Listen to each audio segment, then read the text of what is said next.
Thank you very much, Madam Clerk. I'd like to welcome everyone to the council meeting in Oro-Medonte for February 11th, 2026. Call the meeting to order, but before we read the land acknowledgement, a couple of housekeeping matters. Please put your cell phones on silent while in chamber. And when anyone comes to the mic, and councillors, when you speak into the mic, speak into the end so that it's loud and clear for those watching it online at home and for those that watch it after when it's uploaded to YouTube. The Township of Oro-Medonte acknowledges that we are situated on the traditional land of the Anishinaabe people and ancestral territory of the Huron-Wendat. The Anishinaabe include the Odawa, the Ojibwa, and the Potawatomi nations, collectively known as the Three Fires Confederacy. It continues today as the home for diverse Indigenous people, including the historic Métis community in Penetang-Machine. The Anishinaabe people continue to have an enduring relationship with this land, specifically the Chippewas of Rama First Nations, the Chippewa Tri-Council, and the Treaty Williams First Nations. The Huron-Wendat Nation also continues to pay respect and protect their ancestors and heritage on this land. We honor the Indigenous history and culture that has thrived for millennia in this territory and the treaties that bind us together as partners in the spirit of a shared, sustainable, and prosperous future. We're all treaty people. Our commitment begins with acknowledging the truth so that we can move forward towards reconciliation. Miigwech. I'd also like to acknowledge that February is Black History Month, a time to honor the strength, resilience, and contributions of Black Canadians, including those whose history is woven into the fabric of Oro-Medonte. Following the War of 1812, Black settlers established one of the earliest communities of its kind in our region, leaving a legacy of courage and determination. The Oro African Church at Line 3 in Old Barry Road, a National Historic Site, stands as a power symbol of the legacy of what is possible when a community comes together in support, respect, and shared purpose. This month we reflect, learn, and continue the work of building an inclusive future for all. Madam Clerk, may we have a motion to adopt the agenda, please? Moved by Clark, seconded by Young. Be it resolved that the agenda for the council meeting of Wednesday, February 11th, 2026 be received and adopted as amended. To add the following report to item 12A. CS 2025-03, Donna Hewitt, Director of Corporate Services, and Shannon Johnson, Director of Finance, Chief Financial Officer, Strongmayer 2026 Budget Process Summary. All in favor? That is carried. I just want to mention Councillor Hutchinson is expected to arrive shortly, but unfortunately she's running a little behind. May we have a motion to go past 4 hours, Madam Clerk? Moved by Shell, seconded by Bard. Be it resolved that Rules 14.20A, as per the procedural bylaw number 2023-043, be suspended in order to allow the meeting to proceed past the 4-hour adjournment requirement if necessary. All in favor? Any opposed? That is carried. Are there any pecuniary interests to disclose at this time? Madam Clerk, I will be removing myself during item 11B under the Agricultural Society's applications, and at that time I'll hand to deal with those two specific items over to the Deputy Mayor. Our closed session item will be dealt with under item 18. May we have a draft motion for the set of minutes, please? Moved by Young, seconded by Lavoie. Be it resolved that the draft minutes of the council meeting held on Wednesday, January 28, 2026 be received and adopted as printed and circulated. All in favor? That is carried. We have no recognitions of achievements at this meeting scheduled, no public meetings, and no deputation presentations. Is there any items on the agenda that anyone in chamber would like moved up to deal with earlier, as they're not staying for the rest of the meeting?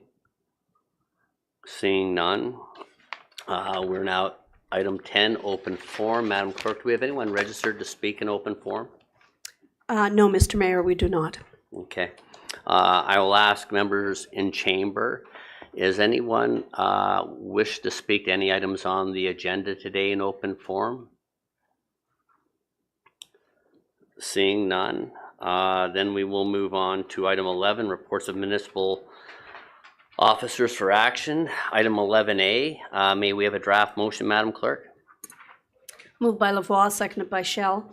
Be it resolved that DS 2026-008, Kamel Burdna, Manager of Development Engineering, and pre-servicing agreement including Capital Works, KL Enterprise Inc., and Canyon Hill Developments Limited be received and adopted. That council approve in principle the agreement with KL Enterprise Inc. and Canyon Hill Developments Limited to facilitate the expansion of retrofit of the existing stormwater management facility located at 1 Hollick Road, subject to the township's legal counsel revisions to the sole satisfaction of the Director of Development Services and Environmental Services.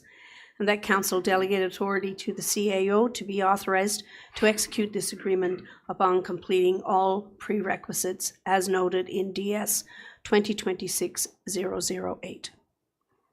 Okay, I'll open the floor for discussion. Is there any questions? Councillor Bard. Thank you, Mr. Mayor, through you to Mr. Berdina. I just noticed in the agreement that there was a section that said blank in the amount of fill that was being brought in, and I was just wondering if you could clarify to those watching what the next steps are, because obviously we're not going to have a blank number in an agreement, and it's just kind of a placeholder and some assurance that there is a plan in place for that. Please and thank you. To Councillor Bard, through you, Mr. Mayor, the agreement will be finalized sometime in the future once the peer review is completed on the design. It's only at that point will we know how much fill is going to be brought onto the site, and we'll be able to fill in those blanks.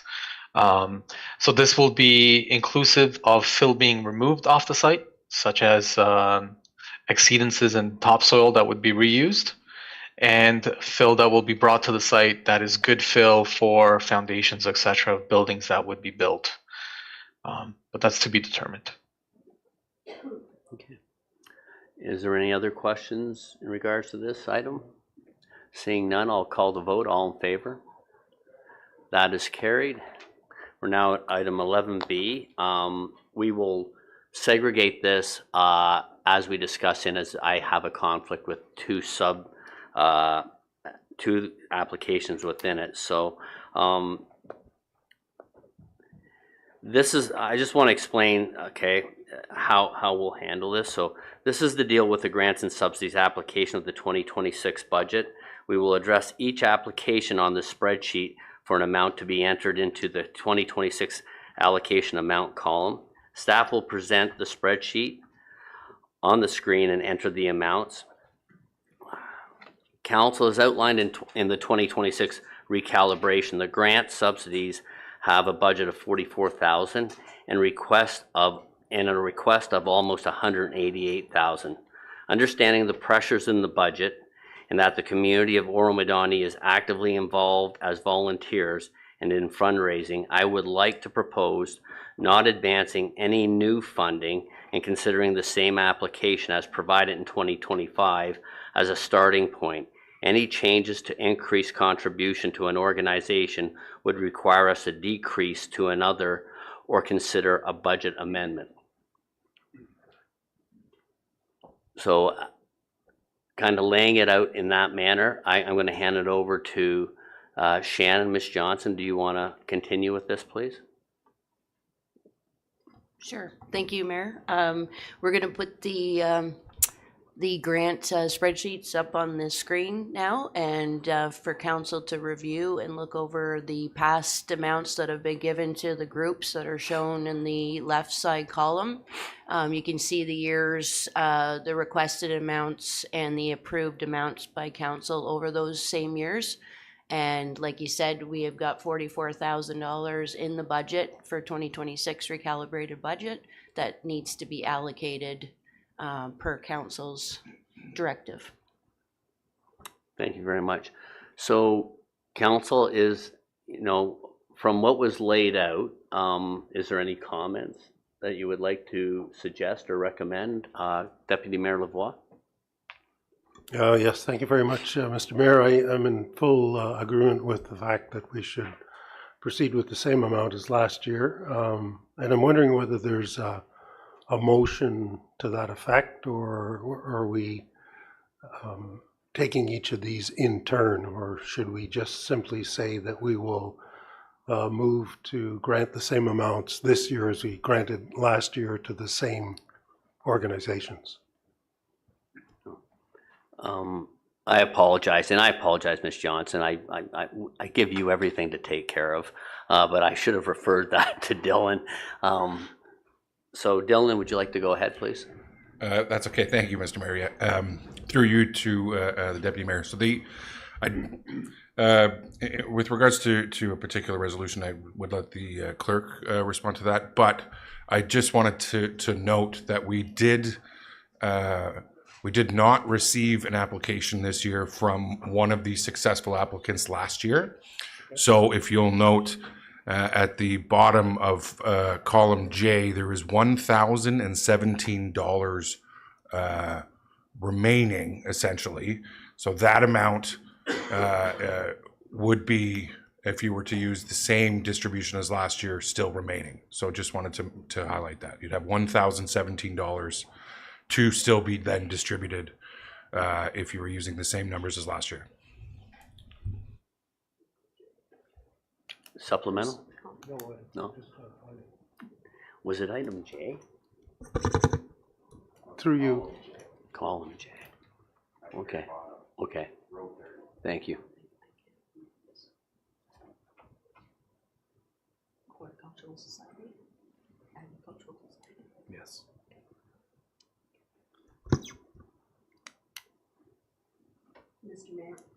Mr. Mayor, I believe Mr. Binns would like to speak.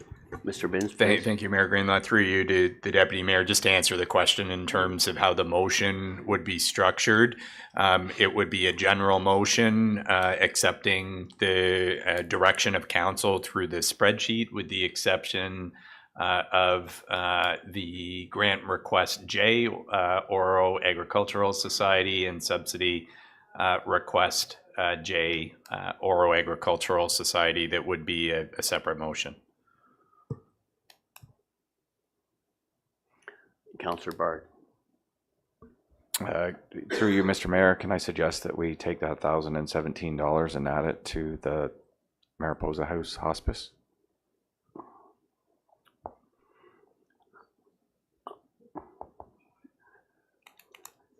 That is a consideration. I guess the one thing is that we have also, it leaves us a buffer in case something comes up, but it's up to council's decision on how they want to structure that.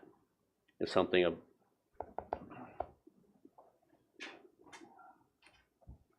Councillor Young? Yeah. I'm in agreement with Councillor Bard. It's a good idea, and we know it's going to be well used, the money there. So, Okay. Any other comments? Wow, it's automatically filling in.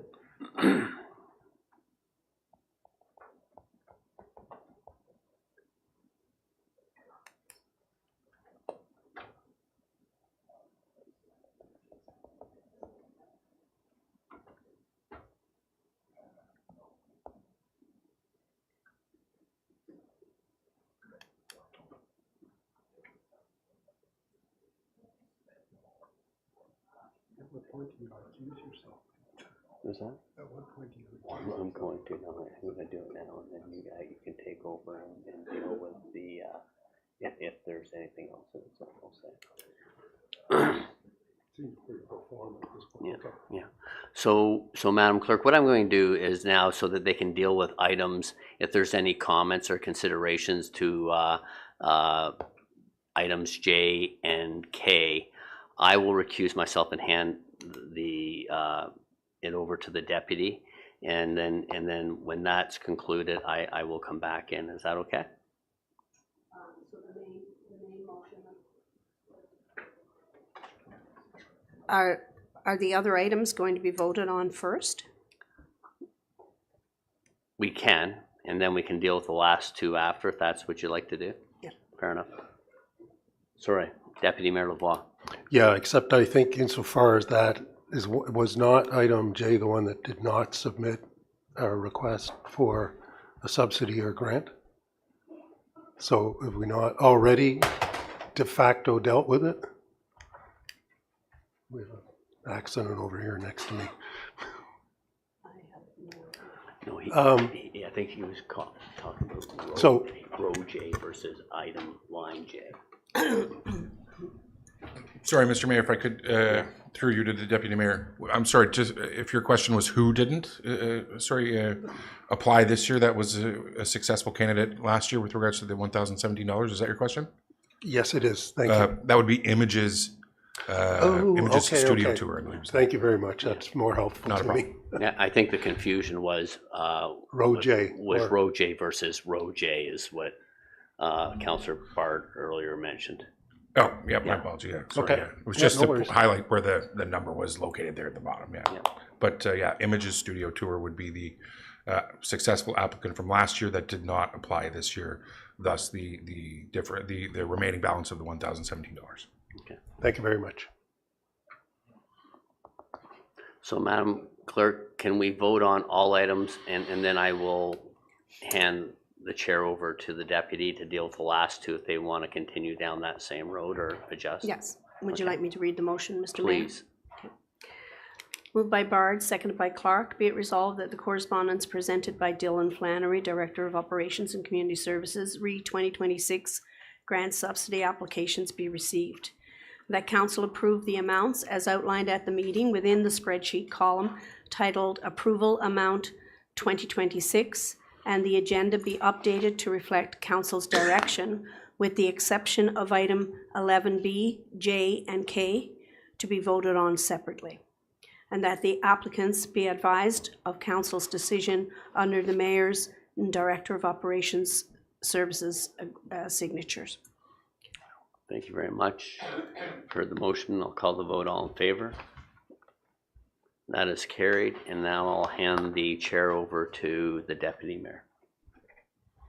Thank you very much, Mr. Mayor and council members. If we could proceed, please, with voting on items J and K. Are there any comments, suggestions, questions, or additions or deletions with regards to those amounts? Seeing none, Madam Clerk, may we have a motion for items J and K, please?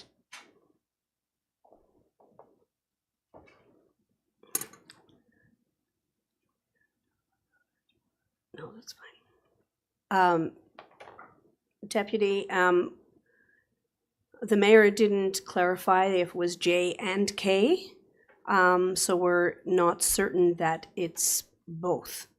However, we will proceed, and if it's not one or the other, then we will put that back into we will just identify the item that there is indeed a conflict with and put the other back into the first motion, if that's okay. Please, thank you very much. So based on that, moved by Young, seconded by Shell, be it resolved that council approve the amounts outlined in 11B, J, and K, as outlined at the meeting in the spreadsheet column titled Approval Amount 2026, and the agenda be updated to reflect council's direction, and that the applicants be advised of council's decision under the deputy mayor's and Director of Operations Community Service signature. Thank you very much. Any questions with regard to the motion? Okay, seeing none, may I call a vote, please? All in favor? The motion is carried. Thank you, Madam Clerk.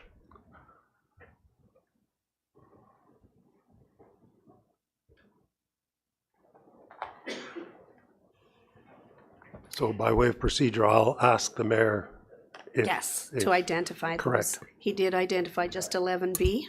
Yes, and if you So- could call the spreadsheet back up, please.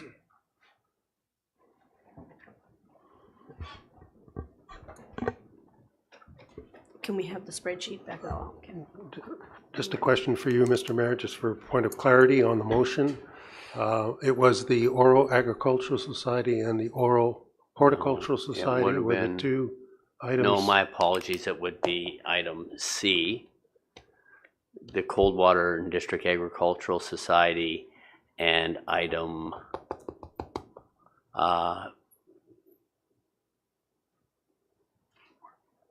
J, Oro Agricultural Society. So if council is, with council's indulgence, I Yes. will just exchange K with C. Yes, So it'll be C and J.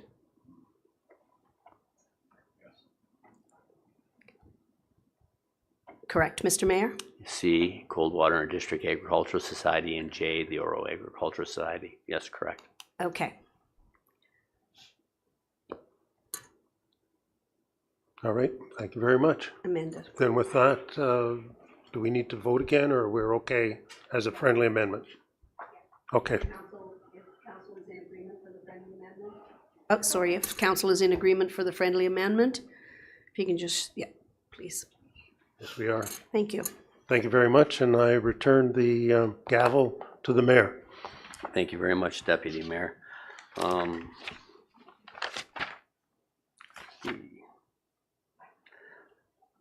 Item 11C, Curtis Shelswell, the law enforcement permit parking is going to be brought to the February 25th, 2026 council meeting. So we're now on to item 12, reports of municipal officers for information only. Ms. Johnson, please proceed when ready.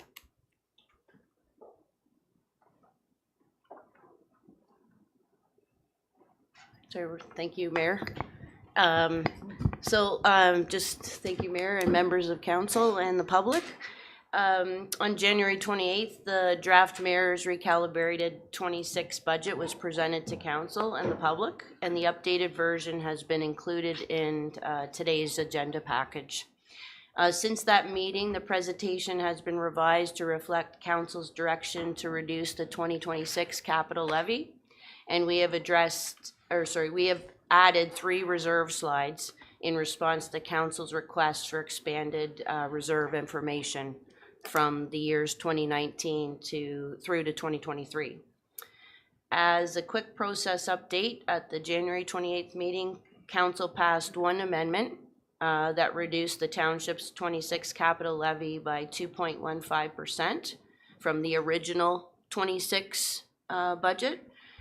And council also shortened the amendment window to February 4th, and no additional amendments were received today. As outlined in the attached staff report in the agenda, the mayor has not at this time exercised a veto. Under the regulation, if no veto is issued before the end of the prescribed period, the budget is deemed adopted when that period expires.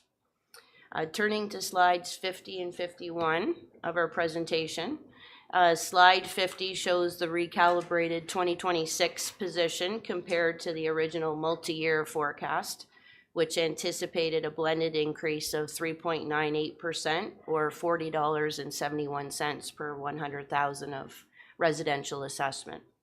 With council's direction to reduce the township's capital levy, the blended increase is now 3.30% or $33.71 per 100,000 of residential assessment. Slide 51 provides the breakdown of that blended tax rate between the township of Oro-Medonte, the county of Simcoe, and the school boards. Slides 63 and 64 present the township's reserve balances from 2019 to 2026 with forecasts through to 2029. These slides show how reserve levels increased temporarily during the pandemic years when several major capital projects were delayed due to supply chain constraints and contractor availability. As those pressures eased, we see the projects moved forward and reserves began to be drawn down. This was most visible in the 2023 year with the construction of the East Oro Fire Station, and again in 2024 for fleet replacements, roads, and the Simcoe Woods Community Center. The construction began in that year. These drawdowns have represented intentional use of reserves aligned with council-approved capital projects. However, because these projects were funded entirely from reserves, and they placed added strain on reserve balances in those years, as historical contributions had not been strategically planned for the scale of this asset replacements. As seen in the graph, 2025 marks an important turning point. This is when council completed a much more comprehensive reserve analysis, and council approved a long-term reserve fund strategy to support long-term financial sustainability. This strategy established more structured annual contributions, and the reserve forecast from 25 onward reflects this more disciplined approach. The reserve analysis conducted through the 2024 asset management plan and the 2025 levels of service update confirm that although reserves are being used strategically, they're still not sufficient on their own to address long-term life cycle needs.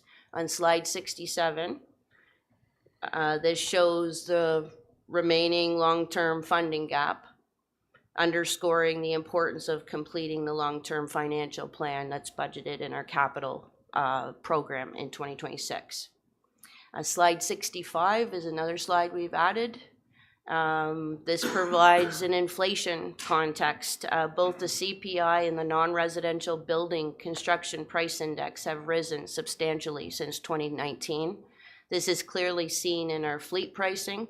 Pickup trucks, plow units, and heavy equipment now cost far more than they did even a few years ago, and especially since 2019, where we reflected in the reserve balances. And you can see how that has just dramatically increased in this time frame.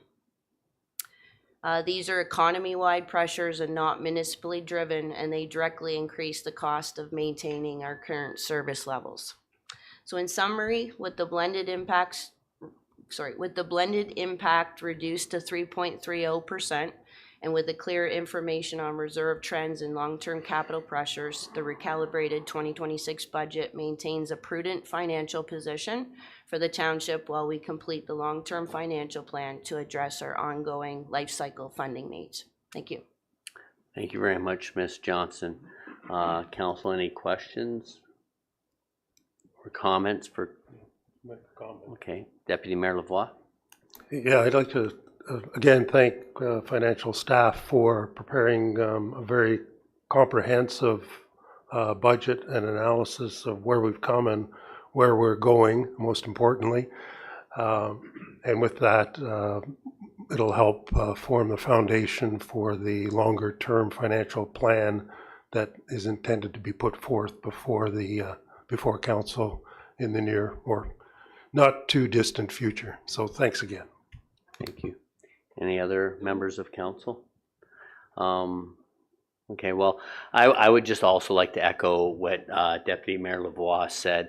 And this is, although this is this is a recalibration of the 25-26 budget. In the first budget we've passed under the, the Strong Mayor Powers Act. I want to assure that this has been no change from how we democratically have went through the budget process. It's been a collaborative effort by all parties, including council, staff, and all senior management team. And, it allowed us to get the budget done a little quicker. And I will be amending my veto option to be shortened to the end of day today, so that the budget will be concluded and in place. So I want to thank everybody for a tremendous job, very informative, and covered off in very layman terms, so everyone fully understood exactly where we are and where we're going. And as the deputy said, One of our main focuses this year is to identify the importance that we need to rebuild our reserves up in order to manage this municipality to its fullest now and for the future. So thank you, everyone. I know it's been a lot of work, but you know, we are at the finish line, and by the end of day today, it will be in force. Okay, so do we have a motion to receive, Madam Clerk? Yes, Mr. Mayor, we do. However, it's an item for information, and there are other reports under that motion as well. Okay, so we'll move on then to 12B. Members of council, any questions or comments with respect to item 12B, which is Camille's engineering report regarding the agreement execution and security reduction request for Meadow Acres subdivision? Seeing none, then we'll move on to item C. Curtis Shelswell's municipal law activity report. Was there any questions anyone had in regards to the report? Seeing none. So Madam Clerk, could we have a motion to accept the 3 items under 12, please? Moved by Young, seconded by Lavoie. Be it resolved that the reports as listed under item 12, reports of municipal officers for information only, be received. All in favor? That is carried.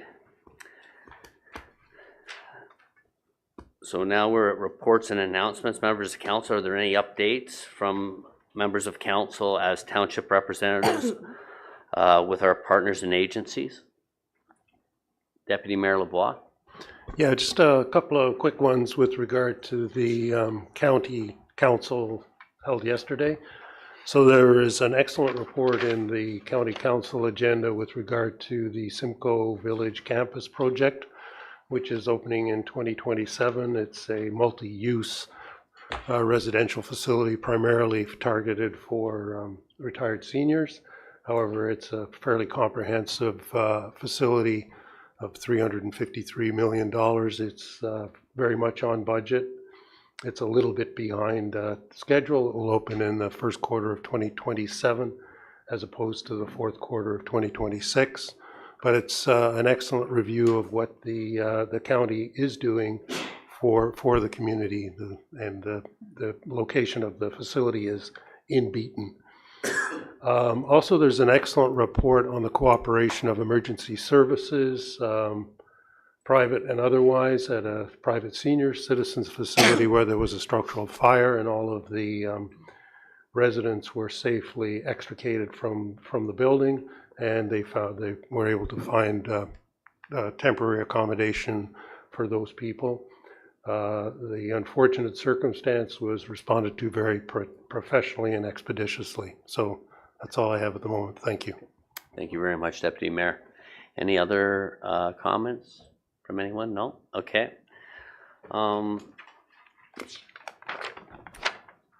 Madam Clerk, could we move to item 11B? Councillor Bard, actually, would you like to comment or provide any summary of comments in regards to this item? Do you mean 13B? 13B, my apologies. Okay. Yes, thank you, Mr. Mayor. Bringing a motion forward as a follow-up to a presentation that we had before council in August. There was concern that salt from winter maintenance operations at both municipal and private properties are creating damaging situations in water ecosystems, water bodies around the provinces. There was mentioned that contractors and property owners are feeling compelled to over-apply salt to protect themselves from potential lawsuits. And so the presenters asked for our help by asking the provincial government to work with stakeholders to find a better way to keep both people and our waters safe. The presenters in their outlined some studies that found that changing our application practices can maintain safety while also reducing the amount of salt being used and thus protecting our waters better and reducing costs as well.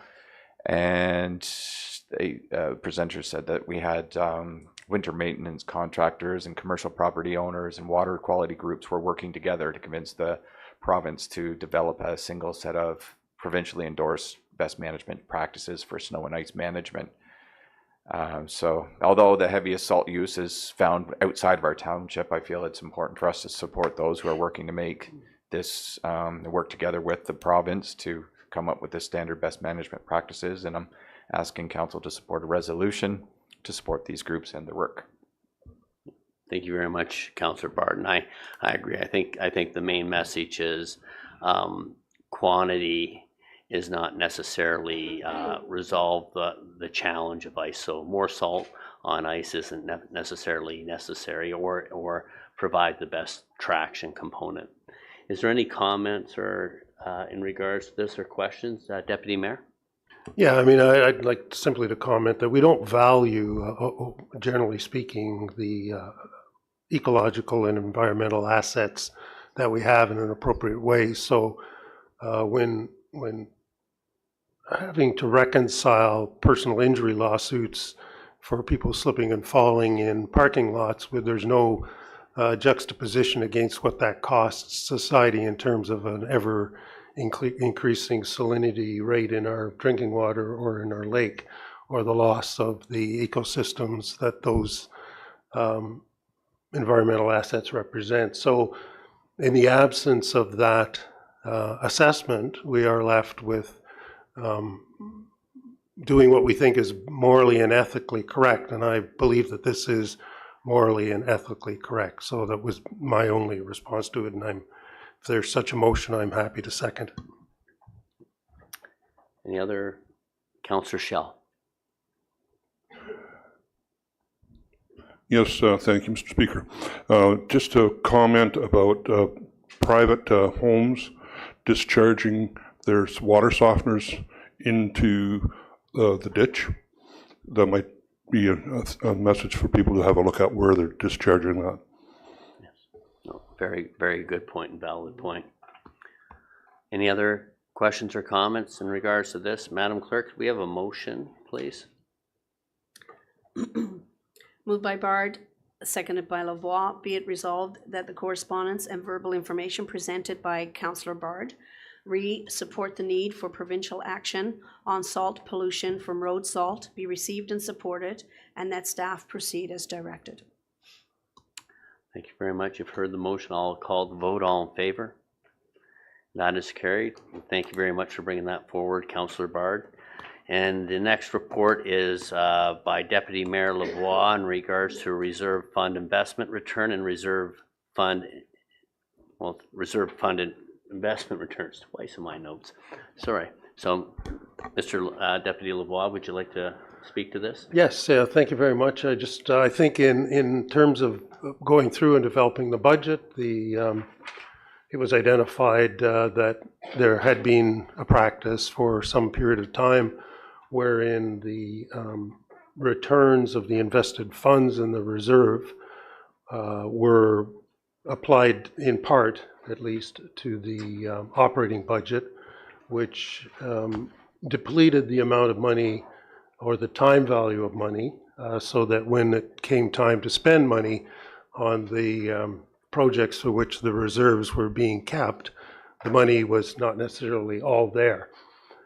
And it creates a different sort of a problem because it gives the impression that we're putting 2 or 3% in the top of the reserve bucket from our levy, our tax levy to the residents, but we're drawing off another 1% from the bottom of the same pool. So while it's a circular use of money, it would be better off just to be prudent and keep the money where it belongs, take advantage of the time value of money, in other words, the compounding of the interest, and have the money there for the projects when the projects are required to be done. So I just wanted to bring a motion forward to adopt a similar practice as is practiced at the Simcoe County, where it is in a part of the bylaw that it's a requirement that the money that is earned by the money in the reserve fund is returned to the reserve fund so that the money's there for the purpose for which it was intended. So that's my motion, and I believe Councillor Hutchison was going to be the seconder, so I'm asking for a seconder. Thank you very much. Madam Clerk, we have the motion, please. And Councillor Bard identified that he would second the motion. Thank you. Moved by Lavoie, seconded by Bard. Be it resolved that the correspondence and verbal information presented by Deputy Mayor Lavoie, Reserve Fund investment return be received. Whereas the township intends to commence a long-term financial plan in 2026, and whereas the township has reserve fund investments as part of its holdings, and whereas there is no current policy language on the dispositioning of reserve fund investment returns, and whereas said reserve fund investment returns have been used to offset operating costs and therefore tax levies, now and therefore staff be directed to prepare a reserve fund investment earnings policy that requires the earnings on investments to be returned to reserves, and direct that should a deviation of such practice be required, that such deviation require a policy amendment enactment by council. Thank you very much, Madam Clerk. For the motion, I'll call the vote. All in favor? That is carried. Just while we're here, because from an announcement perspective, I think there's two things that is important that we highlight. One is this weekend is the Braystone Classic, which is a pond hockey tournament held at Braystone that raises money for the Royal Victoria Hospital Cancer Unit. And I believe when I was speaking with Councillor Bard, you're saying that how much was online that they've raised already for this year. I don't know if you would like to add a little, please. Well, it was constantly going up, so I haven't checked it in a few days, but their goal was $150,000, and I believe they were just over 1,000 away from that as of Sunday. So with another week to go, and I'm sure there'll be money coming in on this weekend. So it's an event to be proud of, and the people that run this and the Braystone community do a great job. Yeah. Oh, and it's a great event because it draws people from within, but also outside the community to come participate, and it's a great showcasing event for our community. And then the other event that I think we need to make sure everyone comes out to is the cardboard toboggan race and decoration contest, which is on Monday at Sugarbush, and I believe it starts at 11. And so it's quite the hoot to watch people come down or make it part way down the hill and in one piece. So if you have a chance, a great weekend. It is Family Day weekend, so hopefully everyone gets out and enjoys the events in the community that are there to take advantage of.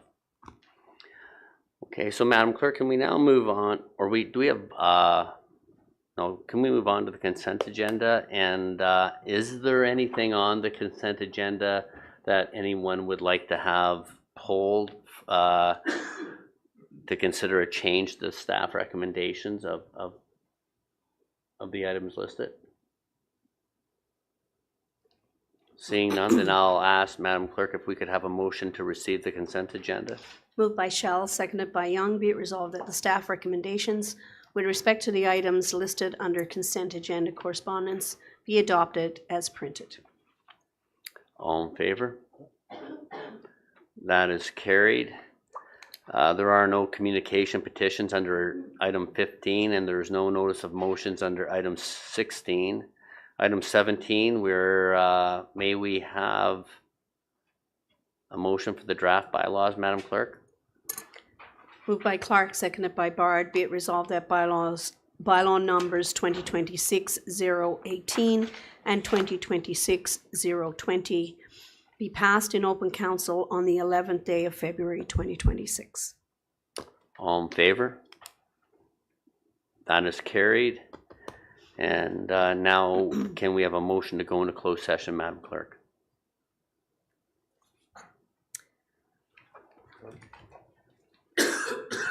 It is 17B. It is Yeah.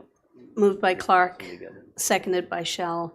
Be it resolved that we do now go into closed session at 3:50 PM to discuss solicitor-client privilege litigation affecting the municipality, West Half, Lot 11, Concession 8. Okay, all in favor? That is carried, so we'll see everyone in closed.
Mr. Mayor, we are live. Thank you very much, Madam Clerk. May we have a motion to rise and report out from close, please?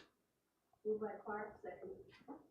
by Clark, seconded by Shell. Be it resolved that we do now rise at 4:12 p.m. and report on the closed session item 18B, Sean Binns, CAO, solicitor-client privilege litigation affecting the municipality, West Half, Lot 11, Concession 8. All in favor? That is closed, and may we have a motion for 18B, please?